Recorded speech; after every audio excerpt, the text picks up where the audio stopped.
Guyyatti yeroo meeqaa rabbii kee araarama kadhatta?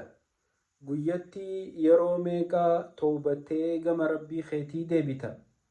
Obboleessa kiyya obboleettii tiyya ilma namaa tahee kan hin dogongorre hin jiru.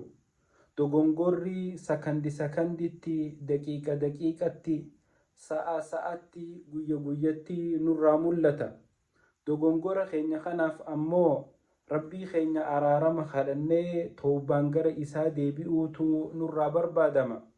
Ilmi namaa yoo lakkuma badii dalaguun lakkii boruun toobadha, badiin tiyyatun xiqqoodha, humaa hin qabdu je'ee badii xiqqoo tana laaffisaa deeme, badiin tun heddummaatteetii booda toobaa isa dhorkiti. Booda toobatanii gara rabbii deebi'uu isa hin dandeessistu, abdii isa kutachiistii jechuu. Shayxaanni sisseenee, nafsiyyaan sisseenee gaafa karaa rabbiitirraa si dadhabsiisan akka jabaa malee karaa rabbii deebi'uun ni ulfaatti.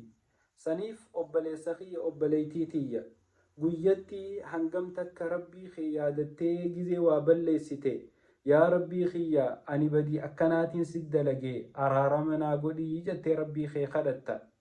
Obboleeyyan nuti ilma namaa taanee warri sakanditti, daqiiqa daqiiqatti dogongoru kun rabbii keenya yaadannee gara isaa deebi'uun akka maleedha nutti ulfaata. Garuu ergamaan caalama osoo inni lubbuun jiru rabbi subhaanahu wa ta'aala yaa nabi Muhammad an badiite tadabartee fi taganaa dhuftullee si araaramee je'een.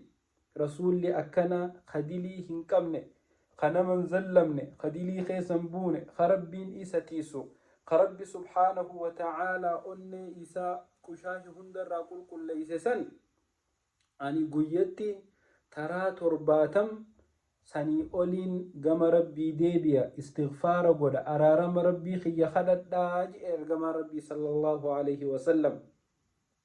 عن أبي هريرة رضي الله عنه قال سمعت رسول الله صلى الله عليه وسلم يقول والله إني لأستغفر الله وأتوب إليه في اليوم أكثر من 70 مرة رواه البخاري.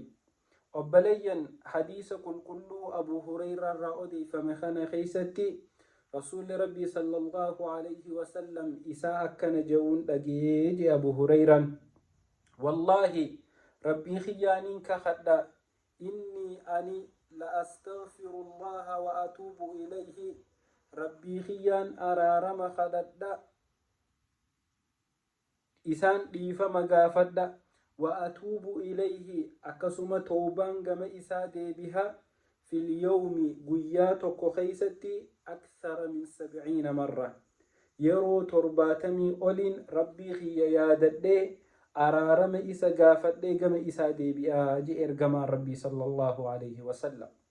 أبليسخي أبليتيتي أنا في أتيهو ورّي قلبين إساني قشاشان قوتمتي ورّي خافي سسون إساني هندي بدي ورّي wanni isaan jaallalan hundi badii, wanni isaan dhageeffatan hundi badii, wanni isaan godhan hundi badii, hangam takka rabbii keenya yaadannee gama isaa deebina. Rasuulli keenya qulqulluun rabbi subhaanahu wa ta'aalaa dilii hundarraa isa qulqulleeyse. Diluma feete ta daleyde, ta dur dabarsitee fi ta ganaa dabarsitullee si araarame jeen ani yeroo 70 guyyatti rabbii kiyya araarama kadhadha. akkasuma yeroo 70 oliin guyyatti gama isaa deebi'ee rahmata isaa barbaada jedhe ergamaan rabbii sallallahu alayhi wasallam. Kanaaf obboleeyyan kiyya badii keessatti akka ifin irraanfanne badii teenyarraa haa toobannu, rahmata rabbii barbaada, araarama isa haa kadhannu. Yeroo waan takka balleeysine osoo walirratti nu guutee booda abdii nu kutachiisne ammumaan guyya guyyatti istighfaara jechuu toobaa gama rabbii deebi'uu haa heddummeessinu. Haala saniin rabbiin nama milkeessuu ta'a. Yaa ka'an istighfaaratti hin haajamnu jettee mataa dhaabdee teessu ergamaan rabbii guyyatti yeroo 70 oliin istighfaara godha gama rabbii deebi'a jee rabbi nuufi isin hundaafuu haa laaffisu. Wassalaamu alaykum.